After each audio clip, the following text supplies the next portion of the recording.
মা হঠাৎ করে অসুস্থ হয়ে পড়ছে, বুঝছেন। ডাক্তারের কাছে নিয়ে গেছিলাম, ডাক্তার বলতেছে ওই যে মেডিকেলে ভর্তি করতে। আমার কাছে কোনো টাকা নাই, বুঝছেন। আমার যদি 2000 টাকা দিয়ে একটু উপকার করতেন, আমি পরে আপনি আবার শোধ দিয়ে দিই আগামী মাসে। আরে ভাই, টাকা পয়সা নাই, কিছু হলে দৌড়ে এসে পড়ো না আমার কাছে। আমি বুঝলাম না কিছু। আমি কি ভাই এখানে কোনো ব্যাংকটা খুলে বসে নেই কোন তো? আপনার বিপদ আপনি সারবেন, এটা কি আমার কাছে আসেন কি নিয়ে? বুঝলাম না। না ভাই, কইছিলাম যদি দিতেন মানে আমার খুব উপকার হতো আর কি ভাই। আমি উপকারের কাটনা খুলে বসি, সবাই শুধু আসেন আমার কাছে উপকার নেওয়ার জন্য। আরে ভাই, আমার চোখে দেখেন, অন্য কারোর চোখে দেখেন না। কিছু হলে সবাই দৌড়ে আমার কাছে আসেন। ঠিক আছে ভাই। কি একটা অবস্থা, সবাই দৌড়ে খেলে এনে এসো।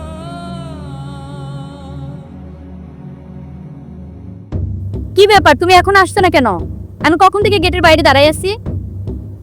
তাড়াতাড়ি এসো।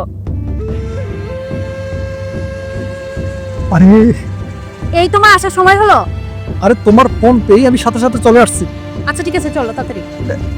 এই রিক্সাওয়ালা মামা, জি মামা। এদিকে আসেন, এদিকে আসেন। জি মামা, আইতেছি। মামা সিগন্যাল মোড় যাবেন?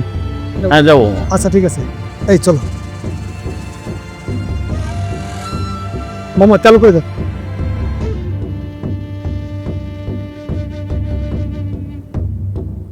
ও দাঁড়া, এখানে দাঁড়াবো?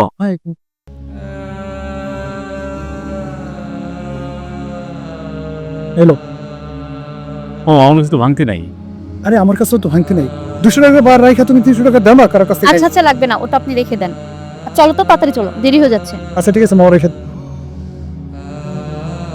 ভাই শোনেন, আরে ভাই কি চাবো? যেটা ভাড়া সেটাই দেন। আপনি আমার টাকা বেশি দিতে হবে না। আপনি দাঁড়ান, দরকার হলে মাংটি করে নিয়ে আসি। তুমি না আমার পাশের বাসা মুস্তফা? জি ভাই। তুমি আবার রিক্সা চালাইতেছো কবে থেকে? ভাই বাধ্য হয়ে অটো নিয়ে নামছি রাস্তায়। গতকালকে আপনার দুয়ারে গেছিলাম 2000 টাকার জন্য। মা অসুস্থ, মারে মেডিকেল নিয়ে যাবো, সেই জন্য দিলেন না। আজকে 200 টাকার ভাড়া 500 টাকা দিয়ে চলে যেতেছেন। মাইয়া মানুষ কাছে আছে দিকে। এই হচ্ছে আমাকে বাঙালি স্বভাব ভাই। মানুষ বিপদে পড়লে মানুষের 2 টাকা দিয়ে সাহায্য করি না, কিন্তু বিনা কারণে টাকা আমরা ঠিকই নষ্ট করতে পারি। হ্যাঁ রে ভাই, লাগবো না ভাই আপনি বেশি টাকা। আমি আপনার টাকা ভাঙাই দিতেছি, আপনি দাঁড়ান।